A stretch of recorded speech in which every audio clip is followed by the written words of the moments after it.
ইলিশ মাছ দিয়ে লাউ রান্না।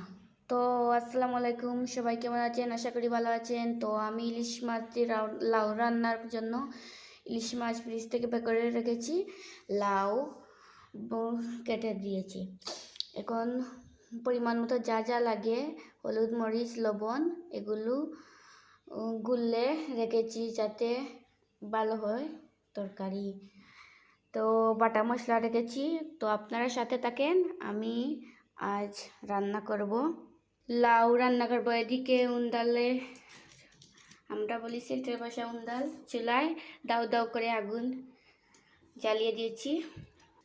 একটা পাতিল বসে দিয়েছি। তো পাতিল গরম হলে পরিমাণ মতো তেল দিয়ে দেব। এখন তেল গরম হয়েছে, এখন পেঁয়াজ দিয়ে দেব। তো পেঁয়াজগুলো লাল হয়ে গেছে, এখন গুঁড়া মশলা দিয়ে দেব। দিয়ে নেড়ে চেড়ে রাখবো 5 মিনিটের জন্য। তো বন্ধুরা, এখন লাউ দিয়ে দেব। লাউ দিয়ে ভালো করে নেড়ে চেড়ে দেব। নেড়ে চেড়ে 5 মিনিটের জন্য রেখে দেব। তো বন্ধুরা, এই দেখো কত সিজে গেছে।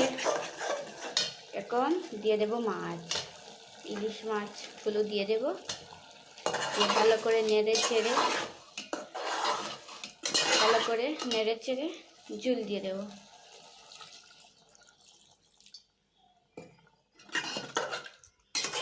এখন 5 মিনিট জাল খাইলে আমার কদু হয়ে যাবে, লাউ হয়ে যাবে। আমরা বলি কদু লাউ একই সব।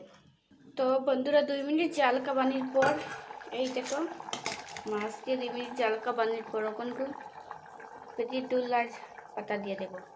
ডুলার পাতা দিয়ে এই দেখো এখন নামিয়ে নেব। তো বন্ধুরা, আমার তরকারির কালার কিন্তু হ্যাপি হয়েছে। ইলিশ মাছের খুব সেন্ট হয়েছে তরকারি মাছে। তো আশা করি ভালো আছেন, সবাই ভালো থাকবেন। আল্লাহ হাফিজ। আমার ভিডিওটি ভালো লাগলে একটি লাইক, কমেন্ট, শেয়ার করে দেবেন। অনুরোধ রইল, ভালো থাকেন। আশা করি অন্য ভিডিওতে দেখা হবে। বাই।